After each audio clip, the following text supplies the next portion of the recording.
Today we're talking about Lightroom. What's up YouTube? My name is Jags, and today I want to share with you a quick little pro tip on how to use Lightroom and Photoshop. Now when it comes to Lightroom and Photoshop, Lightroom is great for processing raw photos, and then Photoshop is even better at processing the very fine-tuned editing. So I want to show you a quick tip on how you can edit non-destructively with Lightroom and Photoshop. Let's go right into Lightroom to start, and then we will bring it into Photoshop.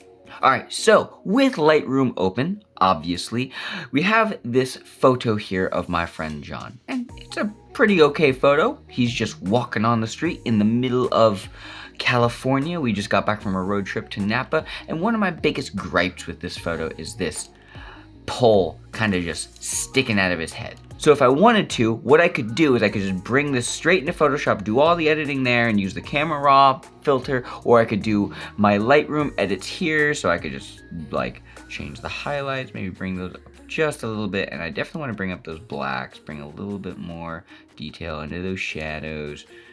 Bring that back, maybe bring down the pure white just a little bit, maybe bring down the clarity just a hair so those clouds aren't as harsh. Vibrance, really want to add some vibrance to that, but I don't want the colors to be too saturated, so we'll bring that down just a hair, and then let's say strong contrast and maybe medium contrast. All right, so we have our Lightroom edits, and this isn't the final photo. We could go down the line, but this isn't an editing tutorial, so we want to bring this into Photoshop and get rid of this. And yes, we could totally just use the spot removal tool and just be like boop and boop.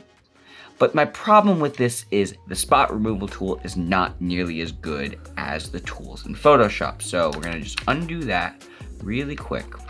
And if you have the photo selected and you right click, you can click on edit in Adobe Photoshop. But now that is what most people click on, and that's fine and dandy, but what happens when you do that is it doesn't save any of the camera raw settings that we made into the actual image. It will put all the edits that we made in Lightroom into a new file. So how do we work around this? Well, we can just click on open as a smart object in Photoshop. So we'll just click that, and it's doing its thing.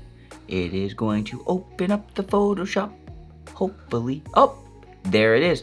Now we have our photo in Photoshop, and we can see our layer here, and it has this little like piece of paper there. And what that means is it's a smart object, and it's basically like a file within a file, so then you can edit that file without having it affect everything else. So if we just double click on that, it opens up the camera raw filter. We can see all of our changes that we made in Lightroom. So now what we could do is we could go through and edit this photo and get rid of these power lines. So just to quickly show you my workflow, what I would do is I would hit Control-Alt-N, and that makes a new layer, and then we'll call this clean up.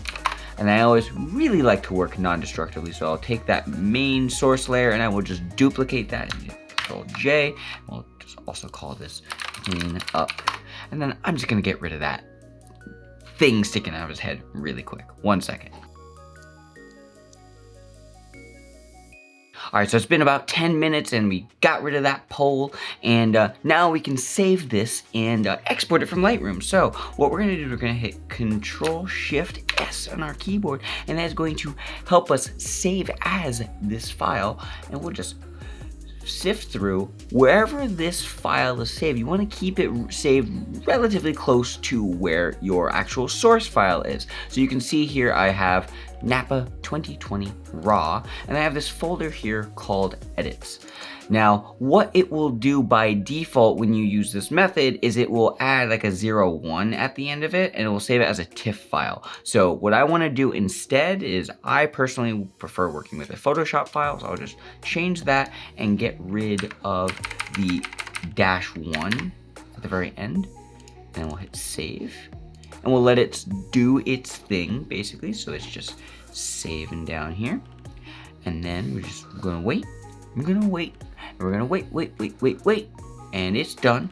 We can go back to Lightroom, click on Lightroom, and we can see we have 2 files here now. We got this first one, which is just the AWR file, and you can see that right here. And then we have our Photoshop file, which is the PSD right there, without the pole sticking out of his head. So that's it. That is a great way to work non-destructively between Lightroom and Photoshop. And all you gotta do is right click on that photo, and then instead of clicking on edit in Photoshop, open as a smart object. So I hope this tutorial was helpful, useful. I hope you learned something, and if you did, let me know in the comment section down below. If you didn't and you have questions, let me know in the comments as well, and I'll be like, dude, I got you.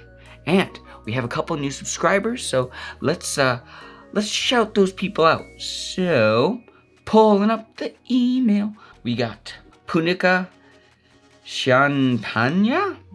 I'm not sure how to pronounce that. I'm very sorry if I'm butchering your name, but hey, thank you very much for subscribing. Whatever you're doing today, I hope it is fantastic.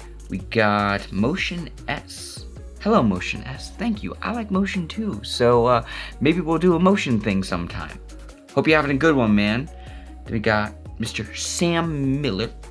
Thanks, Sam. I appreciate that. I think there's someone in my high school named Sam Miller. So, is that you? If that's you, hey, thanks, man. I appreciate it.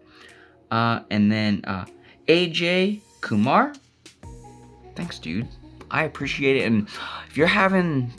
Next time you have pancakes, I hope they're like waffle, or not waffle, walnut pancakes with bananas and chocolate, because that sounds delicious right now. And we got Bobby World. Hello, Bobby World. What's your world like? What's going on? And I see in the YouTube you have 34 subs, so hey, keep making those videos, man. And then I think that's it. So we're at about 200 subscribers now, and I appreciate everyone coming along for the ride. And yeah, that's it. I will leave you with this little pro tip in Adobe Photoshop and Lightroom. Have a wonderful day, and I'll see you beautiful people in that next one. Bye. Bye.